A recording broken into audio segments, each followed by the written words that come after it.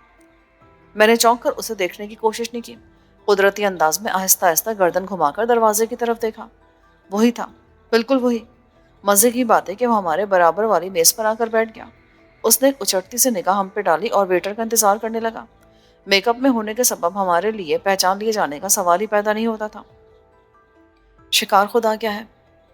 Dizzy نے آہستہ سے کہا۔ بعض اوقات اسی طرح غیر متوقع طور پہ کامیابی حاصل ہو جاتی ہے۔ اس وقت بھی ایسا ہی ہوا ہے۔ میں بولا، آپ کیا پلان ہے؟ اس نے سرگوشی کی۔ میرے ذہن میں ایک اچھوتی اسکیم آئی ہے۔ میں جا رہا ہوں، تم اسے اپنی زلف گراگیر میں پھنسانے کی کوشش کرو اور اس کا گھر دیکھ لو۔ اس پیچیدگی کی کیا ضرورت ہے؟ الفانسو اور ایڈمنڈ باہر نکلتے اسے اٹھا لیں گے۔ شور شرابے سے کام بگڑ سکتا ہے۔ اگر ڈگلس سے اس کے آدمی کو پتہ چل گیا نا تو بہت دشواریاں پیش آئیں گی۔ یہ بھی تو ہو سکتا ہے کہ ہم اس کے اٹھنے کا انتظار کریں اور تعاقب کر کے گھر دیکھ لیں۔ ڈیزی نے کہا۔ یہ بھی ٹھیک ہے۔ شاید تم ڈر گئی ہو، کہیں کوئی گڑبڑ نہ ہو جائے۔ میں نے ہنس کر کہا، کیسی گڑبڑ؟ وہ شرارت سے مسکرا دی۔ کچھ نہیں۔ تقریباً 1 گھنٹے بعد وہ شخص اپنی میز سے اٹھا اور ڈائننگ ہال کی طرف چل دیا۔ ہم نے بھی اس کی تقلید کی۔ اس نے کھانے کا آرڈر دیا۔ ہمیں بھی بھوک لگ رہی تھی۔ ہم نے بھی کھانے کا آرڈر دیا۔ کھانے کے بعد اس نے بال روم کا رخ کیا۔ ہم اب بھی اس کے تعاقب میں تھے۔ اس وقت فلور پر جوڑے تھرک رہے تھے اور ہیجان انگیز موسیقی دلوں کو گرما رہی تھی۔ اگرچہ گیلری میں کئی لڑکیاں اپنی میزوں پر تنہا بیٹھی تھیں، لیکن اس نے کسی سے رقص کی درخواست نہیں کی اور سیدھا اپنی میز کی طرف چلا گیا جو غالباً پہلے سے اس کے لیے بک تھی۔ ہم دونوں بھی اپنی میز پر پہنچ گئے۔ وہ شخص رقص کرتے ہوئے جوڑوں کو گھورتا رہا یہاں تک کہ راؤنڈ اختتام کو پہنچ گیا۔ جوڑے اپنی اپنی میزوں کی طرف بڑھنے لگے۔ اسی وقت ایک اور شخص اس کے قریب آیا۔ دونوں کے درمیان الیک سلیک ہوئی اور پھر بہت دیر تک رازدارانہ انداز میں باتیں ہوتی رہیں۔ اجنبی رخصت ہوا تو ایک لڑکی اس کے میز پر آ گئی۔ لڑکی کے ساتھ بھی اس کی طویل گفتگو رہی۔ ہم دونوں اس کے اٹھنے کا انتظار کرتے رہے۔ رات 11 بجے وہ اپنی میز سے اٹھا۔ پارکنگ شیڈ سے اس نے اپنی کار نکالی اور روانہ ہو گیا۔ ہماری کار اس کے تعاقب میں تھی۔ الفانسو ڈرائیونگ کر رہا تھا۔ ایڈمنڈ اس کے برابر میں تھا۔ میں اور ڈیزی پیچھے تھے۔ ذرا ہوشیاری سے، وہ جھول دے کر نکل نہ جائے۔ ڈیزی نے کہا، اسے تعاقب کا احساس ہی نہیں ہے، دھوکہ کیسے دے گا؟ یو ڈونٹ وری، میں اسے نکلنے نہیں دوں گا۔ الفانسو نے کہا۔ اگلی کار اینڈل روڈ سے مڑ کر ایک ایسے علاقے میں داخل ہو گئی جہاں فلک بو سے مارتے تھی۔ الفانسو بڑی ہوشیاری سے تعاقب کر رہا تھا۔ کوئی 200 قدم کا فاصلہ طے کرنے کے بعد اگلی کار ایک عمارت کے کمپاؤنڈ میں داخل ہو گئی۔ الفانسو نے گیٹ کے باہر ہی کار روک دی۔ ہمارے درمیان نظروں ہی نظروں میں کچھ اشارے ہوئے، پھر میں اور ڈیزی کار سے اتر کر عمارت میں داخل ہو گئے۔ وہ شخص سیڑھیاں چڑھ رہا تھا۔ ہم بھی تیزی کے ساتھ اس کے قریب پہنچ گئے، مبادا وہ کسی اپارٹمنٹ میں گھس جائے اور ہم ٹاپتے رہ جائیں۔ ہمارا انداز ایسا تھا گویا ہم بھی اس عمارت کے مکین ہوں۔ پہلی منزل کے پہلے اپارٹمنٹ کے دروازے پر پہنچ کر وہ شخص رک گیا۔ اس نے جیب سے چابی نکالی اور دروازہ کھولنے لگا۔ ہم اس کے قریب سے گزرتے چلے گئے اور برآمدے میں کافی آگے نکل گئے۔ اب کیا پلان ہے؟ ڈیزی نے چلتے چلتے پوچھا۔ وہ اپنے کمرے میں جا چکا ہوگا۔ کچھ وقت گزرنے دو، ہم آدھے گھنٹے بعد اس کا دروازہ کھٹکھٹائیں گے۔ جب تک نیچے جا کر الفانسو اور ایڈمنڈ کو اپارٹمنٹ کے بارے میں بتا دیں تاکہ ضرورت پڑے تو وہ بر وقت ہماری مدد کو پہنچ سکیں۔ ہم نیچے پہنچے تو الفانسو تیزی سے ہماری طرف آیا۔ کیا ہوا؟ ابھی کچھ نہیں ہوا، بس اندر داخل ہوا ہے وہ فرسٹ فلور کے فرسٹ اپارٹمنٹ میں گھسا ہے۔ اب یہ سوچنا تمہارا کام ہے کہ اگر ہمیں تمہاری مدد کی ضرورت پڑتی ہے تو تم وہاں کس طرح پہنچو گے۔ ٹھیک ہے، تم جاؤ، ہم تمہیں مرنے نہیں دیں گے۔ تقریباً آدھے گھنٹے بعد ہم دوبارہ اسی اپارٹمنٹ کے دروازے پر کھڑے تھے۔ میں نے آہستہ سے دستک دی مگر کوئی جواب نہ ملا۔ دوسری دستک پر بھی اندر خاموشی چھائی رہی۔ تیسری پر اندر سے قدموں کی چاپ سنائی دی جو دروازے کے قریب آ کر رک گئی اور اسی عالم میں کئی منٹ گزر گئے۔ میں نے اور ڈیزی نے ایک دوسرے کی طرف دیکھا اور اسی لمحے جھٹکے کے ساتھ دروازہ کھل گیا۔ سامنے وہی شخص کھڑا تھا، اس کے ہاتھ میں ریوالور تھا۔ وہ خشمگین نظروں سے ہم دونوں کو گھور رہا تھا۔ کیا بات ہے؟ کون ہو تم لوگ؟ اس نے تیز لہجے میں کہا۔ میں نے اس وقت بڑا ڈرامائی انداز اختیار کیا اور ٹھہرے ہوئے لہجے میں کہا، دیکھو دوست، ہمارے عقب میں ایک اسٹین گن اور 2 ریوالور تمہیں نشانہ بنائے ہوئے ہیں۔ اگر تم نے ایک گولی چلائی تو اس کے جواب میں 10 گولیاں تمہارے جسم میں پیوست ہو جائیں گی۔ کیا چاہتے ہو تم لوگ؟ کچھ بات کرنا چاہتے ہیں، تمہیں نقصان نہیں پہنچائیں گے۔ یہ کہہ کر میں نے پوری خود اعتمادی کے ساتھ اس کے ریوالور کی نال پکڑ لی اور آہستہ سے اپنی جانب کھینچا تو اس نے ریوالور چھوڑ دیا۔ میں نے چیمبر سے گولیاں نکال کر جیب میں ڈالی اور اندر داخل ہو کر ریوالور کو صوفے پر اچھال دیا۔ ہمارے اندر داخل ہونے کے بعد وہ دروازہ بند کرنے لگا، لیکن میں نے اسے روک دیا۔ نہیں دوست، دروازہ کھلا رہے گا، اسے لاک مت کرو۔ میں نہیں کہہ سکتا کہ وہ میرا ڈرامائی انداز تھا یا میرے الفاظ کا تاثر کہ وہ بے چو جرا میری ہدایات پر عمل کرا تھا جیسے مسمرزم کے تحت ہو۔ سب سے پہلے میں تمہارا نام پوچھنا چاہوں گا، میں نے اسے مخاطب کیا۔ کیوں؟ یہ ضروری ہے۔ تمہارا تعلق کیا پولیس سے ہے؟ ایسے ہی سمجھ لو، میرے بجائے ڈیزی نے کہا۔ اگر سمجھ لیا جائے تو تمہارے پاس گھر میں داخل ہونے کا وارنٹ ضرور ہوگا۔ بکواس مت کرو۔ میں نے لپک کر اس کی گردن پکڑ لی۔ یہ بتاؤ، سرخ لفافہ کہاں ہے؟ کون سا لفافہ؟ وہ حیرت سے پلکیں جھپکانے لگا۔ سرخ لفافہ جو تم دھوکہ دے کر ہوٹل سامان میں ٹھہرے ہوئے ایک ایشیائی کے کمرے سے لے اڑے تھے۔ میں کسی سرخ لفافے کے بارے میں کچھ نہیں جانتا۔ مجھے بکواس نہیں چاہیے۔ میں نے اس کے منہ پر الٹا ہاتھ مار دیا۔ ضرب کافی شدید تھی، اس کے دونوں ہونٹ پھٹ گئے اور تیزی سے خون بہنے لگا۔ اس نے اپنی آستین سے خون پہنچا۔ تمہیں معلوم ہے کہ تم کس پر ہاتھ اٹھا رہے ہو؟ ڈگلس کے گرگے پر۔ ڈیزی نے پرس سے ریوالور نکال لیا۔ سرخ لفافے کے بارے میں فوراً سب کچھ بک ڈالو ورنہ گولی مار دوں گی۔ میں کچھ نہیں جانتا۔ تمہیں جاننا ہوگا اور بتانا بھی ہوگا، ورنہ میں ایک آدمی کی زبان کھلوانا خوب اچھی طرح جانتا ہوں۔ تمہارے باس کو بھی اذیت پہنچانے کے ایسے طریقے نہیں آتے ہوں گے۔ آخر تم لوگ ہو کون؟ وہ بے بس نظر آنے لگا۔ تمہیں تفصیل میں جانے کی ضرورت نہیں ہے۔ لفافہ ہمارے حوالے کر دو اور اپنی ہڈی پسلی توڑوانے سے بچ جاؤ۔ یہ بات ذہن میں رکھو کہ ہم تمہیں قتل بھی کر سکتے ہیں۔ اس کا چہرہ تاریک ہو گیا۔ وہ چند لمحے سوچتا رہا، پھر بولا، ٹھیک ہے، میں لفافہ تمہارے حوالے کر دیتا ہوں، مگر اس کی کیا ضمانت ہے کہ تم مجھے قتل نہیں کرو گے؟ ہم وعدہ کرتے ہیں۔ موجودہ حالات میں میرے لیے تمہارے وعدے پر بھروسہ کرنے کے سوا اور کوئی چارہ کار نہیں ہے۔ یہ کہہ کر اس نے لفافہ نکالنے کی غرض سے جیب میں ہاتھ ڈالا، لیکن لفافے کے بجائے اس نے بجلی کی سی تیزی کے ساتھ ڈیزی پر چھلانگ لگائی۔ ڈیزی اس غیر متوقع حملے کے لیے تیار نہیں تھی۔ وہ فرش پر گری اور ریوالور اس کے ہاتھ سے نکل کر دور جا گرا۔ وہ شخص بھی اس کے ساتھ ہی گرا۔ اس نے ریوالور اٹھانے کی کوشش نہیں کی، بلکہ ڈیزی کو چھوڑ کر برق رفتاری کے ساتھ اٹھا اور مجھ پر حملہ آور ہو گیا۔ اس نے پوری قوت سے مکہ مارا تھا۔ اگر میں صورت سے ایک جانب نہ ہٹ جاتا تو فرش کی سیر کر رہا ہوتا۔ میں نے پلٹ کر اس کی گدی پر مکہ مارا تو وہ لڑکھڑا کر دیوار سے ٹکرا گیا۔ میں نے پھر اس کی گردن پکڑ کر دیوار سے اس کا سر دے مارا۔ اس کے منہ سے کرا نکل گئی اور وہ چکرا کر فرش پر گر پڑا، مگر بڑا سخت جان تھا۔ چند ہی لمحے بعد اٹھ کھڑا ہوا، لیکن دوسرے لمحے اسے پھر زمین کی سیر کرنا پڑی، کیونکہ اس دوران ڈیزی اٹھ کھڑی ہوئی تھی اور اس نے بدلہ لینے کی غرض سے پوری قوت سے کراٹے کا ہاتھ مارا تھا۔ میں نے اس نازک اندام لڑکی کا صفاقانہ روپ پہلی دفعہ دیکھا تھا۔ وہ پوری شدت سے اس کو پیٹ رہی تھی، یہاں تک کہ ڈیزی نے دونوں ہاتھوں سے اس کا گلا دبوچ لیا۔ اگر میں زبردستی نہ ہٹاتا تو ڈیزی شاید اسے مار ڈالتی۔ بس یہ مر جائے گا، جب تک لفافہ نہیں ملتا اس کا زندہ رہنا ضروری ہے۔ ڈیزی ایک جانب ہٹ کر ہانپنے لگی۔ وہ شخص ابھی تک فرش پر بے سود پڑا تھا۔ میں نے پانی کے چھینٹے مارے تو ہوش میں آ گیا اور خوفزدہ نظروں سے کمرے میں چاروں طرف دیکھنے لگا۔ اب اس کے سر سے خون بھی بہہ رہا تھا اور وہ کافی زخمی تھا۔ میں نے اسے اٹھا کر کھڑا کر دیا اور گریبان سے پکڑ کر جھنجھوڑتے ہوئے کہا، بتاؤ لفافہ کہاں ہے؟ جب تک اس بارے میں سچ نہیں بکو گے تمہاری جان پر عذاب مسلط رہے گا، بلکہ ہو سکتا ہے تمہاری روح اپنے جسم سے قطع تعلق کر لے۔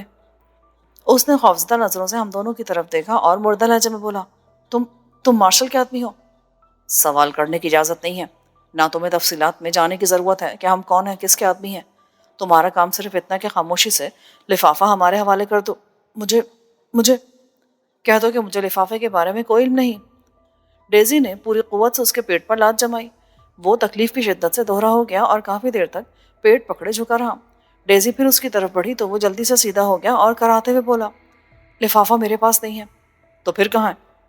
وہ میں نے جوائے شاپ میں پہنچا دیا ہے۔ ڈگلس کی ہدایت پر؟ ہاں۔ لفافہ تم نے وہاں کس کو دیا؟ ڈیزی نے پوچھا۔ ایک لڑکی کو۔ کون لڑکی؟ میں اسے نہیں پہچانتا۔ مگر جوائے شاپ تو فمان کی ملکیت ہے۔ ہاں، وہ لڑکی اس کی سیکرٹری وغیرہ ہوگی۔ تم نے جو کچھ بیان کیا اس میں سچ اور جھوٹ کا تناسب کیا ہے؟ میں نے ایک لفظ سچ کہا ہے۔ ٹھیک ہے، ہم تمہاری باتوں کو یقین کر لیتے ہیں، لیکن ان میں ایک لفظ بھی جھوٹا ہوا نا تو سمجھ لو کہ ہم FBI کے آدمی ہیں۔ تمہیں گرفتار کر لیا جائے گا اور لمبی مدت کے لیے سرکاری مہمان بنا دیے جاؤ گے۔ اس کے علاوہ ڈگلس کو بھی اس واقعے کی اطلاع نہیں ہونی چاہیے کہ FBI کے لوگ لفافے کی تلاش میں ہیں۔ اس صورت میں تمہارا حشر بھی برا ہوگا۔ پولیس تم پر کوئی بھی الزام عائد کر کے ہتھکڑیاں پہنا دے گی۔ اس نے اس بات میں سر ہلا دیا۔ ہم دونوں باہر نکل آئے۔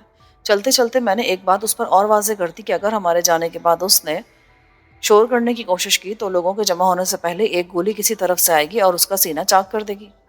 ہم نیچے آئے تو الفانسو اور ایڈمنڈ ہمارے منتظر تھے۔ کچھ پتہ چلا؟ اس نے سرخ لفافہ جوائے شاپ میں پہنچا دیا ہے۔ جوائے شاپ میں؟ پر کس کے پاس؟ لفافہ اس نے کسی لڑکی کو دیا ہے اور وہ اسے نہیں پہچانتا اور نام بتانے سے بھی قاصر ہے۔ میں نے کہا ٹھیک ہے۔ الفانسو نے اس بات میں ذرے لایا۔ آج رات ہم جوائے شاپ چل رہے ہیں، وہاں بار کاؤنٹر پر میرا ایک دوست ہے، اس سے بہت کچھ معلوم ہو سکتا ہے۔ وہاں میری بھی ایک دوست ہے، ڈیزی نے کہا، لیکن ایسے اہم واقعات عام آدمی کے علم میں نہیں ہوتے، اس لیے ہمیں خود ہی کچھ کرنا پڑے گا۔ ہم اپنی بندوق خود ہی چلائیں گے، بہرحال ان لوگوں کے ذریعے کوئی نہ کوئی اشارہ تو مل ہی سکتا ہے۔ الفانسو نے کہا ہاں۔ ڈیزی نے کسی قدر تائیدی انداز میں کہا، لیکن ہم اپنا مقصد ان پر ہرگز ظاہر نہیں کریں گے۔ چند روز قبل جب میں جوائے شاپ گئی تھی تو کیتھرائن نے مجھ سے ایک تندرست و توانا آدمی کے لیے کہا تھا، اگر ابھی تک اسے اپنے مطلب کا آدمی نہیں ملا تو میں سکندر کو پیش کر دوں گی۔ مجھے؟ میں جلدی سے بولا ہاں۔ کیا گھبرا گئے؟ نہیں، میں تیار ہوں۔ ویسے تم لوگوں کی باتوں سے ظاہر ہوتا ہے کہ تم لوگ اکثر و بیشتر جوائے شاپ پر جاتے رہتے ہو۔ ہفتے میں ایک دو چکر تو ضرور لگتے ہیں۔ الفانسو تو وہاں سے کافی رقمیں جیت کر لاتا ہے۔ ڈیزی نے کہا گڈ، میں بھی قسمت آزماؤں گا۔ ہم لوگ آج رات وہاں چل رہے ہیں نا؟ ہاں، ڈیزی نے جواب دیا۔ اس وقت کار ٹائم اسکوائر کے کمپاؤنڈ میں داخل ہو چکی تھی، اس لیے گفتگو کا سلسلہ ختم ہو گیا۔